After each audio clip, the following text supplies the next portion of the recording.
Story time with Imdaway. Well, okay, so I used to be a second grade teacher for about 4 or 5 years.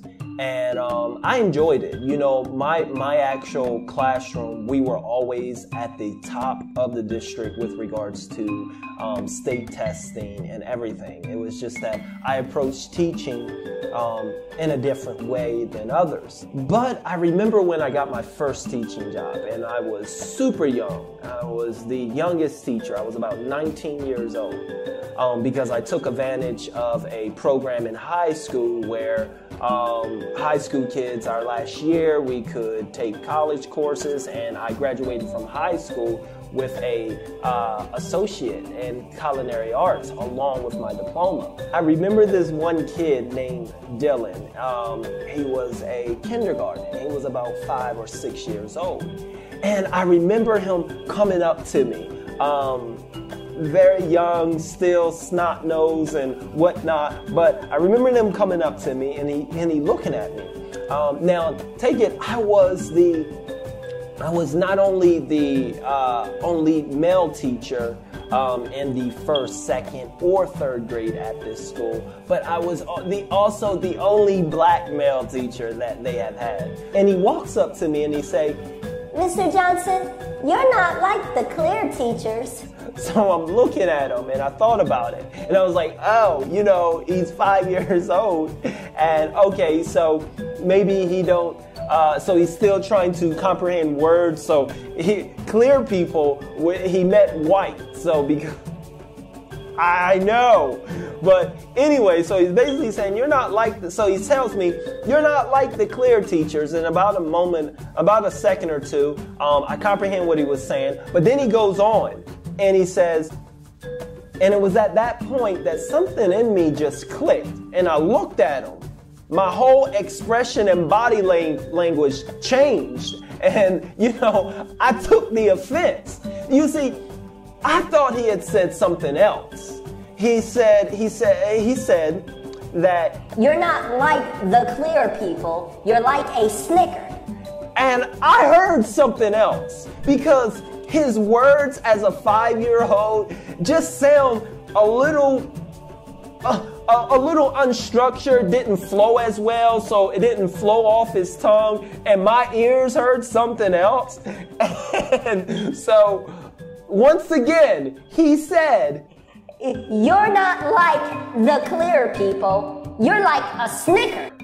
And I tell you, I heard snicker, I heard something else. And I thought with all my heart, he had said something else. So I gotta admit, it was at that point that something changed in me for some reason. Now let me tell you, I was young and I wasn't as, I was young and I didn't have as much self-control as I do now, and I wasn't as laid back and have that don't care. But I was young and I was feisty and I was ready for anything. I was ready to take on the world. So I look at him dead serious. I got out of this teaching voice and I got in my bruh man voice. And I was like, "Hey, yo, I know you didn't just say what I think you just said, son. I know you did not just say what I think you just said." Let me pause and let me let you guys in on a little something. Whenever a black nonviolent person start to talk and do his hands like this and talk like this and look at you and talk, that means he wants to hit you. But he's nonviolent, so he hits himself out of reaction. But anyway, so I'm like, "Hey, what did you just say? That's inappropriate and it's unacceptable, son. It's unacceptable. I don't care what you do at home, but you will not bring that up in here." And I'm talking to him like this. We're in the class, we're in the hallway, I'm over top of him, and I'm in his face. He's looking up at me, and he's crying, and he's got his head down, and he's crying, and he's shaking, and then I look back at him, and I had no sympathy. I looked at him and I had no sympathy. And I looked at him why he was crying, people. I looked at him why he was crying. And I looked at him and I said, go ahead and wipe your little tears. People cry when they wrong. All right? So we ain't gonna be talking like that. and that's what I told him. So, I feel so bad. I feel so bad talking about the story now. And I realize how obnoxious and how much I've grown too. But anyway, finally, to end the whole story, the kid, he looks at me and he's crying and he's sniffing and he's crying and he's sniffing and he's wiping his snot, and then he looks up at me and he starts to make like these hand motions as if he has something in his hands, and he's like, Because.